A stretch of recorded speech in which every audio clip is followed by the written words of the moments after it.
इच्छा पण होती मनामध्ये जाण्याची। तर फायनली तो दिवस आज आलेला आहे आणि आत्ता पोहोचलो तर मी अक्कलकोटमध्ये।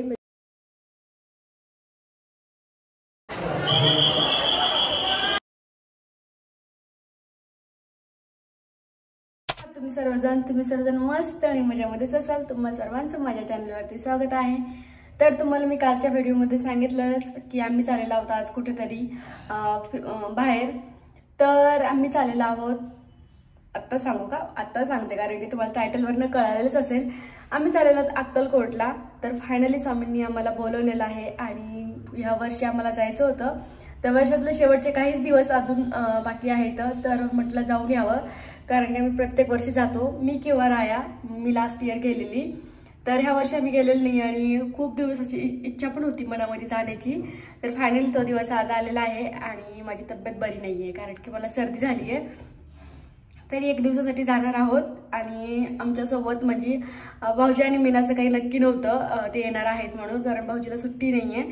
तरी पण मग मीना येते आता आणि भाऊजी संध्याकाळी येणार आहेत बसने। मग ते म्हणले तुम्ही तिथे अक्कलकोटमध्ये स्टे करा आणि मग मी तिथे येईल। मग सकाळी पुन्हा आम्ही तिकडे श्री दत्ताचं जिथे आहे तिथे जाणार आहोत आणि मग रिटर्न येणार आहोत। तर चला आता पॅकिंग वगैरे सर्व झालेलं आहे आणि आमची ट्रेनने चाललो होतो आम्ही। तर त्याच्यासाठी जरा लवकर जावं लागेल आणि तो ह्या बॅग म्हणजे ही एकच बॅग आहे मोठी, हीच घ्यायची होती आम्हाला। ह्याच्यामध्ये सर्व सामान बसतं म्हणजे आमचे एक दिवसाचे कपडे आणि बाकी सगळं सामान आहे, ब्लँकेट आणि आपले। आणि इकडे ही छोटीशी जेवणाचं सामान थोडंसं आणि माझी बॅग। थंडीमध्ये जायचं असेल बाहेर की कुठे असंच होतं की आपलं ब्लँकेट वगैरे त्यांना बॅग भरते, नाही तर त्याच्यामध्ये फक्त 2 कपडे म्हणजे एका दिवसाचे आमच्या दोघांचे कपडे आहेत, बाकी काहीच नाही। तरी पण बॅग केवढी मोठी झाली आहे। तर चला आणि थोडंसं कॅप वगैरे ठेवलं आता कारण की उबदार थंडी वगैरे वाजली जर तर आपल्याकडे असावा म्हणून।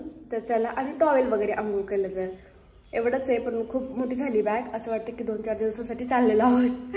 तर चला असेच कनेक्ट राहा। आणि आता स्वामीकडे म्हणजे अक्कलकोटला जायचं म्हणलं ना एक वेगळंच हे होतं।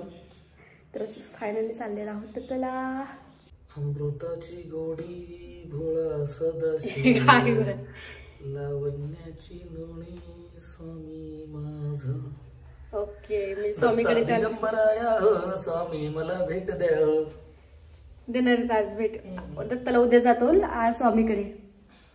मग कसं वाटतं तुम्हाला राया? कसं वाटतं तुम्हाला? खूप दिवसातून जायचं? खूप दिवसापूर्वी मला खूपच छान वाटतंय। मागच्या वर्षी जायला नाही भेटला चान्स। मागच्या वर्षीच ना? हा लास्ट इयर मी गेलेली माझ्या बर्थडेच्या वेळेस, तुम्हाला जमलेलं नाही आणि भरपूर दिवस झाले। तर आपण लग्नानंतर स्वामी भक्तीला कसे लागले याची एक मोठी स्टोरी मध्ये। त्याच्यानंतर परत 10-12 वर्ष गॅप झाला आणि लग्न झाल्याच्या नंतर परत मला स्वामीची प्रचिती आली आणि मी परत स्वामी भक्तीला लागलो। खूप आधीची गोष्ट आहे, जेव्हा मी स्वामीला मानत नव्हतो तेव्हा मला असं वेगळंच वाटायचं अरे ऐक म्हणजे काय फसवण्याचं गोष्ट आहे, लोक जमतात वगैरे केंद्रामध्ये आणि या गोष्टी। पण नंतर मला जेव्हा स्वतः अनुभव आले त्याच्यानंतर मला ते सर्व महत्व कळलं की ते का जमतात, ते काय होतं सर्व गोष्ट। एक्झॅक्टली मला तर आणि मला तर म्हणजे स्वामी बद्दल एवढं काय माहितच नव्हतं। म्हणजे माहिती मीन्स की आमच्या इकडे गावाकडे काही करतच नाहीये असं। जर लग्न झाल्यानंतरच म्हणजे रायानं हे सगळं सांगितलेलं आणि मला पण खूप अनुभव आलेले। मी एका माझा व्हिडिओ पण आहे तर तुम्हाला सांगितलेला एक अनुभव। असे खूप छोटे मोठे अनुभव आणि आता इथून पुढे पण येतच राहतील। आणि आता चाललो आहोत आम्ही तिकडेच। तर लग्नानंतर मी आणि राया गेलेलो ह्यांच्या एका फ्रेंड बरोबर। तर आमचा हा सेकंड टाइम आहे आम्ही चाललेलो म्हणजे दोघे सोबत। आणि मी त्याच्यामध्ये एकदा माझ्या बर्थडेच्या वेळेस माऊसोबत गेलते तेव्हा राया नाही आले। तर रायाला पण म्हणजे त्यांना सुट्टी भेटलेली नाही, तेव्हा काम होतं, ते पण आले असते। ते बोलले मला जमत नाही पण तू जाऊ शकतेस कारण की असे चान्सेस स्वामीला भेटण्याचे पुन्हा येत नाही येतात। तर आज फायनली चाललेलो आहोत। तर चला नवीन वर्षाच्या सुरुवात करण्याच्या अगोदर स्वामीचा आशीर्वाद घेऊन येऊ। खूप मोठं हे आहे की नाही राया? चला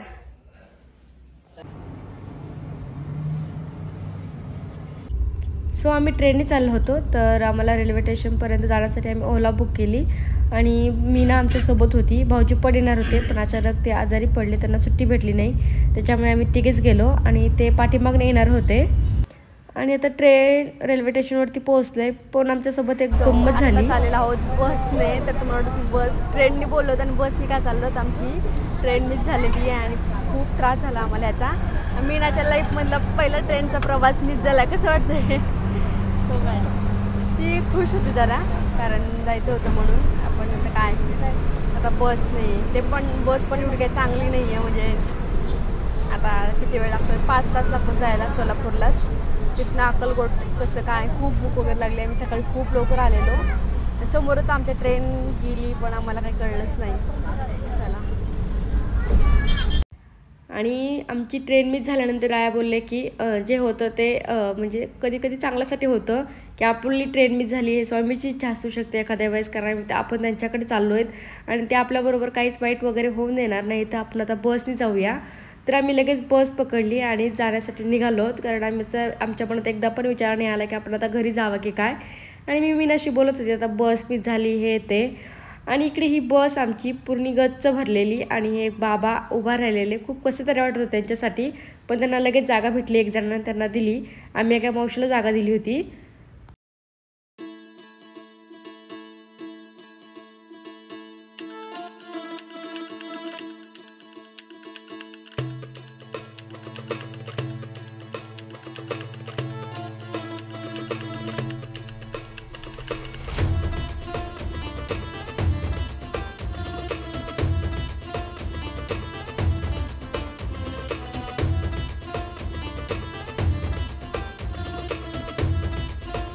आणि फायनली सोलापूरमध्ये पोहोचलोत आणि आता आम्ही सोलापूरमधून एक दुसरी बस पकडून निघालेलो अक्कलकोटसाठी. हा प्रवास आमचा 1 ते 1.5 तासाचा होता आणि खूप भारी वाटत होतं, कारण की आता खूपच कमी वेळामध्ये आम्ही स्वामीला भेटणार होतो.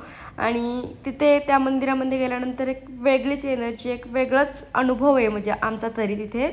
तर इकडे बसलेले एकटेच आणि गर्दी होती तिकडे पण जाण्यासाठी, कारण आता विकेंड चालू होता त्याच्यामुळे खूप सारी गर्दी होती. आणि तरी पण आमची बसचा प्रवास आता निघालेला.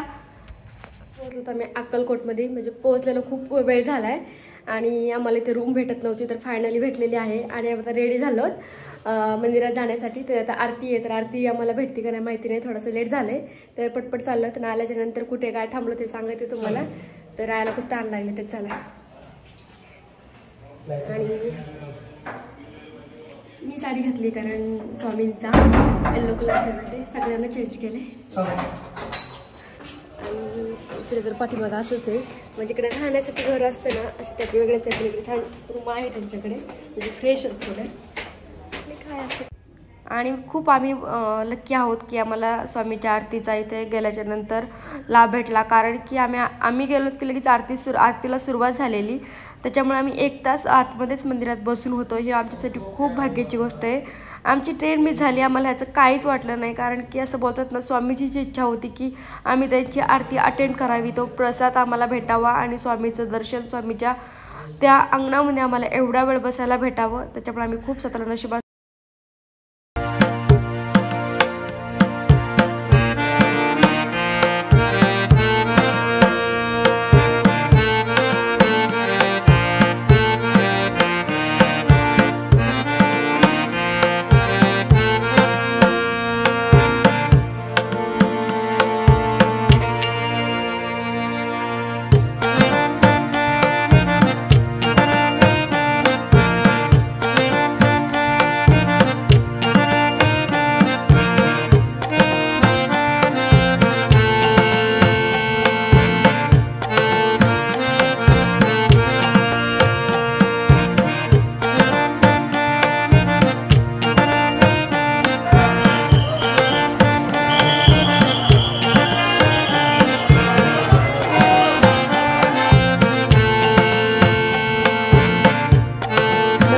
नंतर आम्ही बाळाप्पाच्या मठामध्ये गेलेलो आणि हे तुम्हाला जे दिसत आहे व्हाईट कलरच्या बॉक्सच्या आतमध्ये ते स्वामीचे प्रायाचे ठसे आहेत.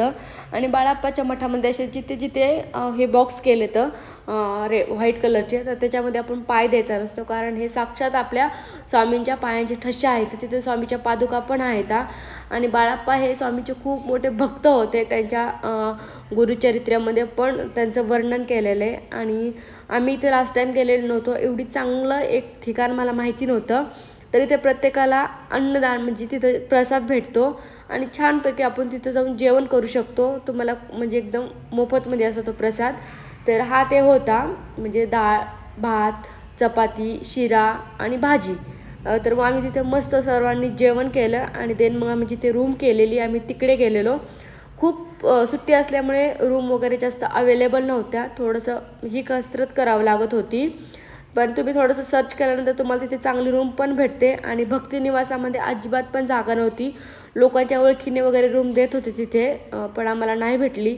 तर आम्ही इकडे अलीकडे एक म्हणजे आपलं प्रायव्हेटमध्ये रूम केलेली, पण ती पण छान होते एक आजीबाईंकडे. आणि हे बाळाप्पांचा मठ, तिथे गोशाळा वगैरे सर्व काही आहे. जर आपल्याला म्हणजे काही दान करायचं वगैरे असेल तर आपण तिथे करू शकतो.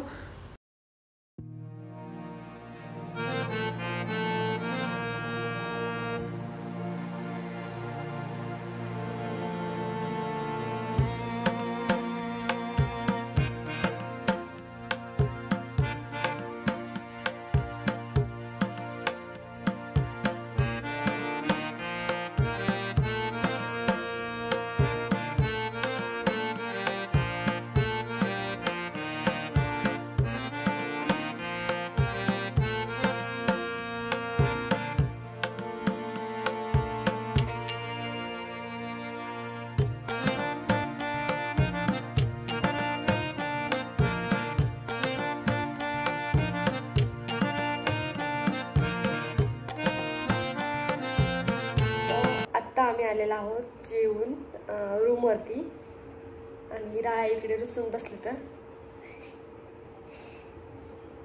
पण ते खुश होतं कारण त्यांच्या मनाजवळ झालं की त्यांना आरतीच्या वेळेस दर्शन भेटलं.